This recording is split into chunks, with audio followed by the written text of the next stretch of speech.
ಎಲ್ಲ ಫಸ್ಟಿಗೆ ಹೇಳ್ಕೊಳ್ಳಿ. ನಮಸ್ಕಾರ ಎಲ್ಲರಿಗೂ. ಈ ದಿನ ಅಂದರೆ ಮಾರ್ಚ್ 1, ಈ ದಿನದ ಆದಿತ್ಯವಾರ, ಮಾರ್ಚ್ 1, 2026 ಇಸ್ವಿ. ನಾವು ಈ ಮಧ್ಯೆ ಒಂದು 8 ದಿವಸ ಟೂರ್ ಅಂತ ಹೋಗಿದ್ವಿ. ಹೋಗಿ ಬರುವಾಗ ಮನೆಯಲ್ಲಿ ನೋಡ್ತೀವಿ ಎಲ್ಲ ನಮಗೆ ಬಲ್ಕ್ನಲ್ಲಿ ಗೂಡು ಕಟ್ಟಿಬಿಟ್ಟಿತ್ತು ಜೇನು. ಅಲ್ಲಿ ಬಟ್ಟೆ ಒಣ ಹಾಕ್ಲಿಕ್ಕೆ ಆಗ್ತಿರ್ಲಿಲ್ಲ, ಏನೂ ಇಲ್ಲ, ಅಷ್ಟೊಂದು ತೊಂದರೆ ಇತ್ತು. ಆ ಟೈಮಲ್ಲಿ ನಾನು ಜಸ್ಟ್ ಡಯಲಿಂದ ಕಾಂಟ್ಯಾಕ್ಟ್ ಸಿಕ್ತು ಲಿಂಗರಾಜ್ ಅವ್ರದ್ದು. ಲಿಂಗರಾಜ್ ಅವರು ಇದನ್ನೆಲ್ಲ ವ್ಯವಸ್ಥೆ ಮಾಡಿದರು. ಇದನ್ನು ಒಂದು ವಿಶೇಷ ಇವ್ರು ಟಿವಿಂದ ಹೇಳಬೇಕಂದ್ರೆ, ಒಂದು ಜೇನು ಹುಳನೂ ಇದರಲ್ಲಿ ಸತ್ತಿಲ್ಲ.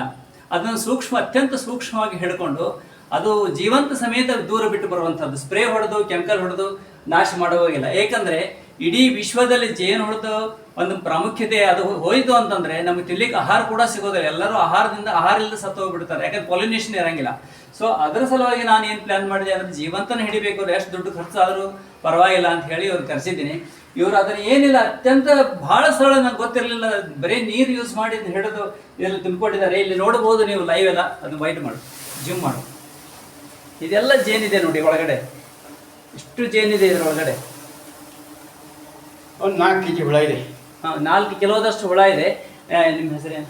ರಾಮ ಹೊನ್ನಪ್ಪ ಮರಾಠಿ. ನಾನು ರಾಮ ಹೊನ್ನಪ್ಪ ಮರಾಠಿ ಮತ್ತು ಗಣೇಶ್ ಗಣಪತಿ ದೇಸಾಯಿ. ಇವರು ಲಿಂಗರಾಜ್ ಅವರಿಗೆ ಜೊತೆ ಬಂದು ನಮಗೆಲ್ಲ ಇವತ್ತು ಬಿಡಿಸಿ ಭಾಳ ಅನುಕೂಲ ಮಾಡಿಕೊಟ್ರು. ನಿಮ್ಗೆ ಏನಂತ ಧನ್ಯವಾದಗಳು ಸರ್. Thank you. ನಿಮ್ಮನ್ನ ಮುಂದುವರಿಲಿ, ದೇವರು ಒಳ್ಳೇದು ಮಾಡಲಿ ಸರ್ ಅಂತ ಒಳ್ಳೆ ಕಾರ್ಯಕ್ಕೆ.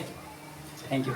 ನಾವೆಲ್ಲ ಇಡೀ ಕರ್ನಾಟಕದಲ್ಲಿ ಹೋಗ್ತಾ ಇದ್ದೀವಿ ಇದೇ ಸಂತತಿ ಉಳಿಸೋದು, ನಮ್ಮ ದೇಶದ ಸಂಪತ್ತು ಉಳಿಸಬೇಕು ಹೇಳಿ ನಾವು ಆದಷ್ಟು ಕಟಪಟೆ ಮಾಡ್ತಾ ಇದ್ದೀವಿ. ನಾವು ಈ ನೆಟ್ವರ್ಕ್ ಕಂಬದಲ್ಲಿ ಭಾಳ ವರ್ಷದಿಂದ 20 ವರ್ಷ ಕಟ್ಟಕ್ಕೆ ಕೆಲಸ ಮಾಡ್ತಾ ಇದ್ದೀವಿ. ಈಗೂ ಹೋಗ್ತಾ ಇದ್ದೀವಿ, ಅಪರೂಪಕ್ಕೆ ಸ್ವಲ್ಪ ಕಮ್ಮಿ ಮಾಡಿದ್ದೀವಿ. ಆದರೂ ಬಾಕಿ ಈ ಶಾಲೆ, ಕಾಲೇಜು, ದವಾಖಾನೆ ಎಲ್ಲ ಕಡೆನೂ ಮಾಡ್ತಾ ಇರ್ತೀನಿ. ನಿಮ್ಮ ಒಂದು ಈ ಕಾರ್ಯಕ್ಕೆ ನಮಗೆ ಅತ್ಯಂತ ಧನ್ಯವಾದ ಸರ್. ಇದು ಕಾರ್ಯ ಮುಂದುವರಲಿ. ಇದು ಸಮಾಜ ಸೇವೆನೂ ಆಗ್ತದೆ, ಒಂದು ಸಂತತಿ ಉಳಿಸೋ ಒಂದು ಕ್ರಮ ಇದು. ಕಂಟಿನ್ಯೂ. Thank you sir. ನಮ್ಮ ಹೆಸರು ಲಿಂಗರಾಜ್ ಅಂತ. ಆ್ಯಕ್ಚುಲಿ ನಾವು ಲಾಸ್ಟ್ 6-7 ಇಯರ್ಸಿಂದ ಈ ಬಿಸ್ನೆಸ್ ಮಾಡ್ತಾ ಇದ್ದೀವಿ. ನಾವು ಯಾವುದೇ ಕಾರಣಕ್ಕೂ ಇಕೋ ಫ್ರೆಂಡ್ಲಿ ಈ ಕೆಲಸನ ಮಾಡ್ತೀವಿ. ಯಾವುದೇ ಕಾರಣಕ್ಕೂ ನಾವು ಇದನ್ನ ಸಾಯಿಸಲ್ಲ. ಸೊ ತಗೊಂಡು ಹೋಗ್ಬಿಟ್ಟು ಬೇರೆ ಕಡೆ ಕಾಡಲ್ಲಿ ತೊಗೊಂಡು ಹೋಗ್ಬಿಡ್ತೀವಿ. ನಮ್ಮ ಕೆಲಸಕ್ಕೆ ಇವರು ಸಹಾಯ ಮಾಡ್ತಾ ಇದ್ದಾರೆ. ಲಾಸ್ಟ್ 7 ಇಯರ್ಸಿಂದ ನಮ್ಮದು ಇವ್ರಿಗೂ ಒಡನಾಟ. ಸೊ ಎಲ್ಲೇ ಇದ್ರೂ ಕೂಡ ಇವರೊಟ್ಟಿಗೆ ನಾವು ಕೆಲಸ ಮಾಡ್ತೀವಿ. ಒಂದು ಒಳ್ಳೆ ಕೆಲಸ ಇವರು ಸಪೋರ್ಟ್ ಮಾಡ್ತಾ ಇದ್ದಾರೆ. Thank you. Thank you. ನಮಸ್ಕಾರ